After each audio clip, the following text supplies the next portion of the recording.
to explain what they were, RICO crimes, and she was saying RICO is not a crime. I saw it's this. a category of crime. Like, okay. RICO is not a crime. It is a category. What is the It's a category of crimes that you're then charged. You have charges. A long 100. You have charges. It's so dumb to say that publicly, like, and say it with confidence to tell a person. That's the thing. The marriage of ineptitude and high self-esteem is. Yeah, it's really the marker of our time. Sir, please Want me to name the exact statute under RICO? Yes. Well, it's funny. In this committee room, everyone's not here. There's over 18. All right, sir. Rogan once admired AOC, but now that admiration has burned to ash. The unfiltered podcasting titan recently unloaded on the New York rep, tearing apart what he calls her dangerously disconnected ideas. Rogan believes AOC's stance on the economy and immigration isn't just naive. It's a blueprint for dismantling everything America is built on. The takedown was savage. It was relentless, and it was deeply personal. So smash that subscribe button because we're just getting started.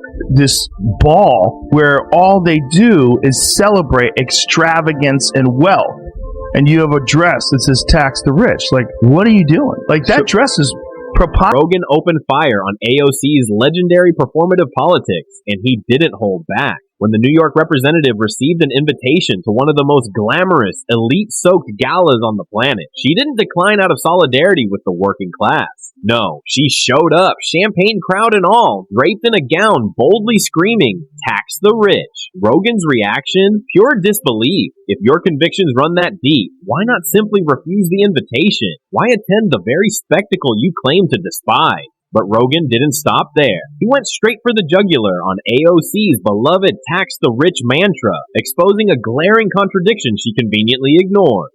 The rich already carry a crushing share of America's tax burden, contributing far more than the average citizen ever will. For Rogan, it's not a policy position, it's a cost. First of all, you've got incompetent use of funds. Like, where does the money go? Exactly. All our tax. Where does it go? This idea that if you tax the rich, that all of a sudden all the problems will stop existing. That is so silly. You still have incompetent people that are distributing the money. They'll just create more jobs. There'll be more red tape, and we get more in debt. Yeah.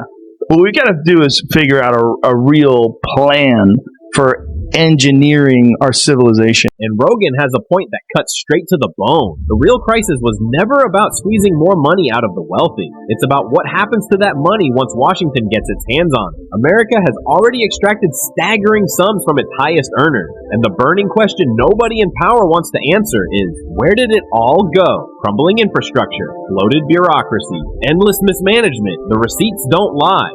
So before AOC and her allies come demanding another pound of flesh from the rich, perhaps they should account for the mountain of wealth already collected and seemingly swallowed whole by a broken, inefficient system. What's the guarantee, the ironclad, undeniable guarantee that this next round of taxation won't vanish into the same bottomless pit? Until Washington proves it can be trusted with the money it already has, the tax the rich war cry rings dangerously.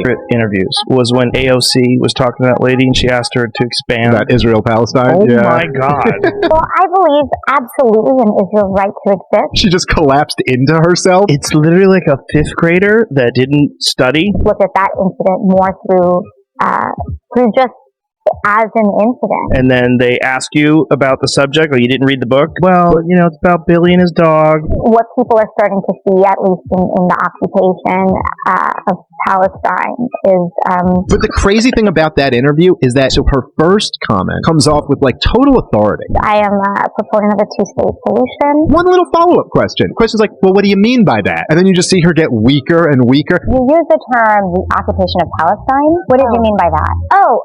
But what do you mean about that? It's like, I don't know what I'm talking about, man. Yeah. She literally goes, I'm really not the expert. Do you think you can expand on that? I am not the expert on geopolitics on this issue. And perhaps this was the precise moment Joe Rogan's last shred of admiration for AOC crumbled beyond repair because she didn't just sound unconvincing, she sounded hollow. When pressed on the brutal, never-ending conflict tearing through the Middle East, AOC had a golden opportunity to demonstrate the depth and substance she so loudly claims to possess. Instead, she delivered a masterclass in evasion, a dizzying, tangled cascade of words that said everything and meant absolutely nothing. No clarity, no courage, no conviction. Just the polished art of political deflection wrapped in progressive vocabulary. It was the kind of non-answer that confirms every suspicion critics have hurled at her for years.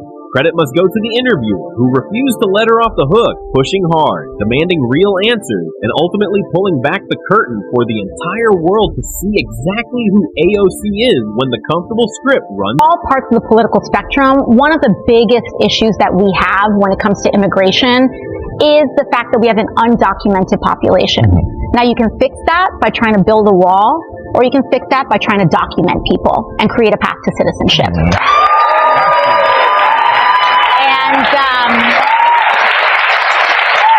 we'll have folks that might say, look at these systems, you know, that our shelter system has weight and things like that. But one of the reasons that our public systems experience weight is because people don't have a documented and reliable path to work and sustain themselves, just like all of our ancestors did and our. When Rogan heard AOC's stance on immigration, something visceral ignited inside him, and you could feel the temperature in the room shift. The proposition itself defies basic logic. Dramatically loosen America's border policy and allow far higher levels of migration, and then pour precious, already strained resources into documenting every single one of them. Who foots that bill? The already overburdened American taxpayer. That's who. This isn't compassion, it's chaos with a progressive label slapped on it. The financial pressure alone could put serious strain on America's already stretched public finances, and AOC waves it away as though the numbers simply don't exist. But here's the question that silences the room and exposes the entire fantasy. If AOC's open border vision is so righteous and so workable, why did Barack Obama, the left's own beloved icon, deport more people than Donald Trump? That single fact doesn't just challenge her argument, it demolishes. AOC was on TV the other day doing an interview, and she was saying, you know, she was calling them undocumented people, and the way to do it is to give them a path to citizenship. Well, how about you know who the fuck they are? Because if you're a person from another country, say if you're in Europe and you want to come to America and become an American citizen, you know, you're an architect or whatever, this is like a long, lengthy process. And they only take a certain amount of people every year, and you have to prove that you have a skill. There's a reason why you should be here. Legally. Rogan dismantles AOC's immigration argument with surgical, unrelenting precision, and he does it effortlessly. Because here's the truth, AOC conveniently dances around. The pathway to American citizenship already exists. It isn't hidden. It isn't broken. It's a deliberately rigorous, meticulously structured process, and it was built that way for rock-solid reasons. That process exists to filter out those fleeing accountability, criminals, fugitives, and bad actors attempting to bury their past beneath a fresh American start. But beyond security, it serves an equally vital purpose, identifying and welcoming the brightest, the most driven, and the most capable individuals the world has to offer. People who will pour their talent, ambition, and energy directly into strengthening America's foundation.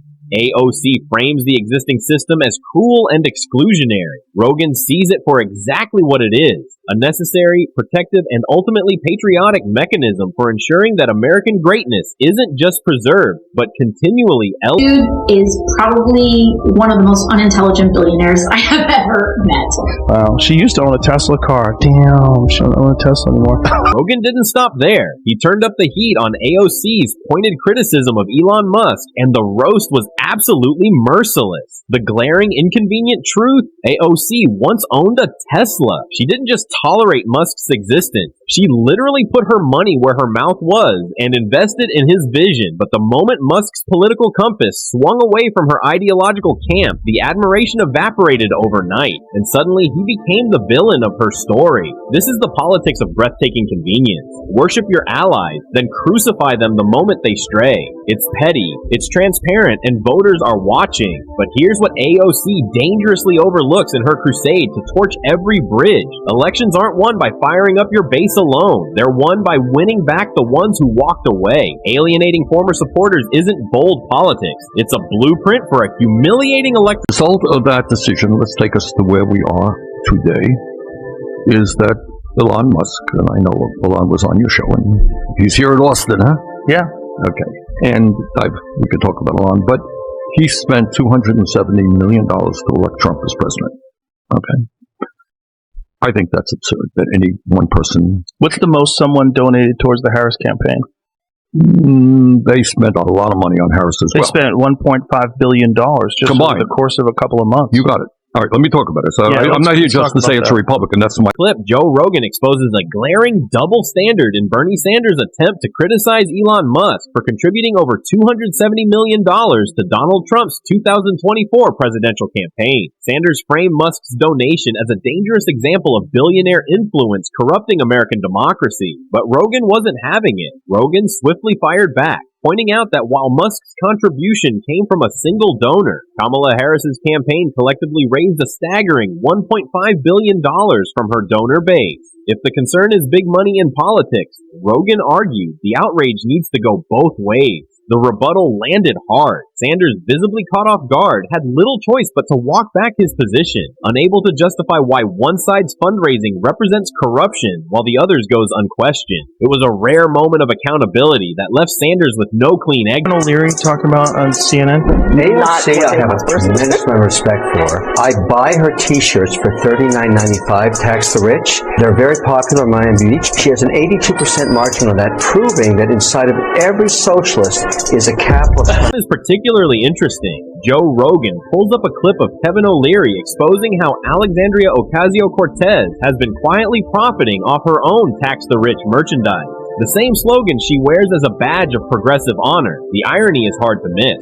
OC has built her entire political brand around socialist principles, wealth redistribution, corporate accountability, and closing the gap between the ultra-rich and the working class. Yet behind the scenes, she's using the same capitalist market system she often criticizes to promote and sell her own political merchandise. O'Leary, never one to mince words, lays out the numbers, and Rogan lets the clip speak for itself. It raises a legitimate question. Can you credibly champion socialism while simultaneously exploiting capitalism for personal gain? For many viewers, this moment perfectly captures the disconnect between AOC's carefully crafted public image and her private financial reality.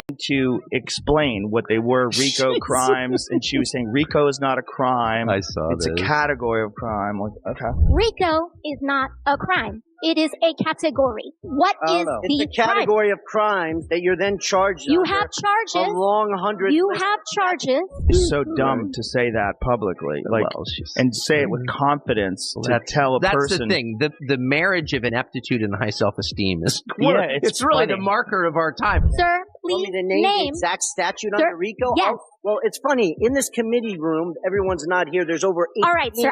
Doesn't let up, this time tearing into AOC for what can only be described as a troubling combination of ignorance and arrogance.